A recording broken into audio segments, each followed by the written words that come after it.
여러분, 위로가 필요하십니까? 위로는 행복의 바이타민입니다.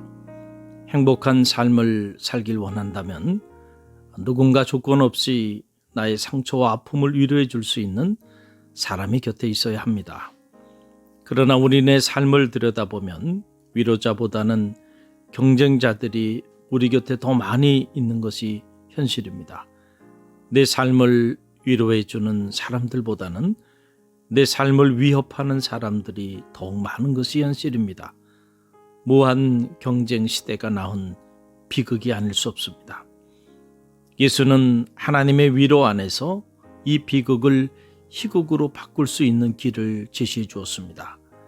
한 예로 사도 바울은 자신의 생을 지탱해 준 가장 큰 힘을 바로 하나님의 위로에서 찾았습니다.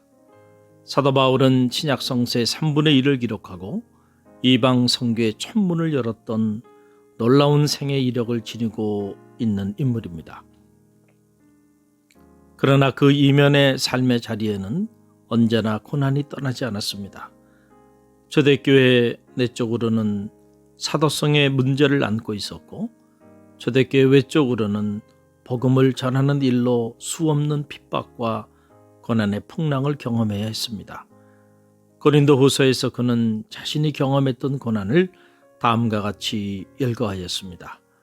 유대인들에게 40에 하나 감한 매를 5번이나 맞았으며 3번 태장으로 맞고 1번 돌로 맞고 3번 파산하는데 1주야를 기품에서 지냈으며 여러 번 여행에 강의 위험과 강도의 위험과 동족의 위험과 이방인의 위험과 시내의 위험과 광야의 위험과 바다의 위험과 거짓 형제 중의 위험을 당하고 또 수고하며 애쓰고 여러 번 자지 못하고 줄이며 목마르고 여러 번 굶고 춥고 헐벗었노라. 만약 우리가 다른 일도 아니고 복음을 전하는 일로 인하여 이 정도의 고난을 경험하였다면 과연 우리는 이 고난 앞에서 어떻게 반응할 수 있었을까요? 놀라운 사실은 이 엄청난 고난을 경험하면서도 사도 바울은 자신의 마음속에 그 어떤 왜곡된 마음의 상처가 없었다는 것입니다. 그 어디에서도 소위 프로이드가 말하는 심리적 방어 기제를 찾아볼 수가 없습니다. 프로이드에 의하면 예기치 않은 고통이나 고난을 경험하게 되면 인간은 누구나 그것으로부터 벗어나고자 하는 여러 심리적 방어 기제를 작동하게 됩니다. 짧게 말씀드리면 이렇습니다. 첫째는 부정입니다. denial입니다. 갑작스럽게 너무 고통스러운 고난에 처하게 되면 인간은 자신이 처한 현실을 부정함으로써 극복하고자 합니다. 사랑하는 사람의 죽음을 쉽게 인정하지 못하는 것도 바로 이런 이유에서입니다. 둘째로 투사, 프로젝션입니다. 시집살이를 한 사람이 다른 사람을 더욱 혹독하게 시집살이를 시키는 이유가 바로 여기에 있습니다. 자신의 고통을 타인에게 투사함으로써 극복하고자 하기 때문입니다. 내면의 상처를 많이 받은 사람이 다른 사람에게 상처를 많이 주는 이유가 바로 여기 있습니다. 이것은 잘못된 한풀이의 고리입니다. 셋째로는 고착화입니다. 픽세이션입니다.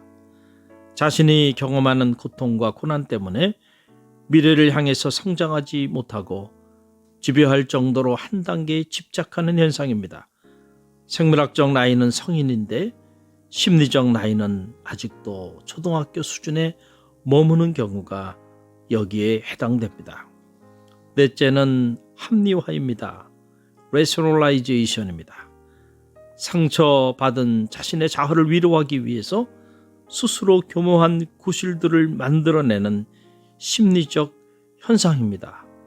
다섯째는 퇴행입니다. regression입니다. 감당할 수 없는 고통의 상황에서 갑자기 어린아이의 유아기적 모습을 나타내는 것입니다. 어린아이처럼 울거나 손을 빠는 행위가 바로 이에 해당이 됩니다.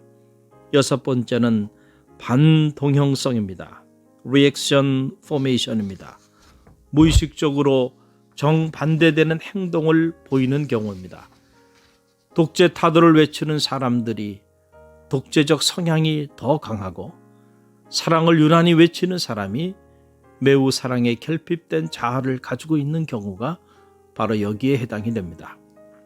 그러나 극심한 고난 속에서 삶의 절대 행복을 발견한 사람이 바로 사도 바울이었습니다.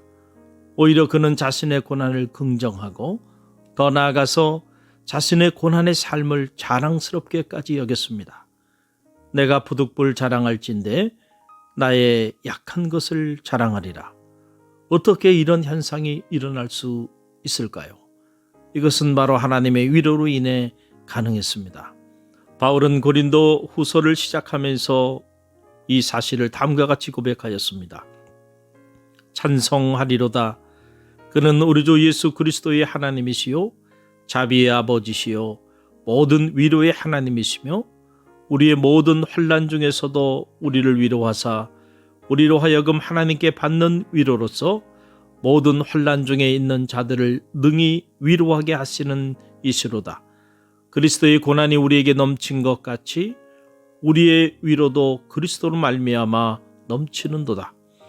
우리가 환난 받는 것도 너희의 위로와 구원을 위하며 혹 위로 받는 것도 너희의 위로를 위함이니 이 위로가 너희 속에 역사하여 우리가 받는 것 같은 고난을 너희도 견디게 하느니라. 너희를 위한 우리의 소망이 견고하면 너희가 고난에 참여한 자가 된 것 같이 위로에도 그러할 줄을 알미라. 고난 속에서도 바울을 진정으로 행복하게 만들어 주었던 힘은 바로 하나님의 위로였습니다. 바울은 그 하나님의 위로로 인해 고난을 견뎌낼 수 있었습니다. 더 나아가서 그는 하나님의 위로 덕분에 또 다른 이들의 고난을 위로하는 진정한 위로자의 삶을 살 수 있었습니다. 여러분도 마음의 상처를 넘어 이제 누군가를 위로하는 위로자의 삶을 살 수 있게 되기를 주님의 이름으로 축원드립니다.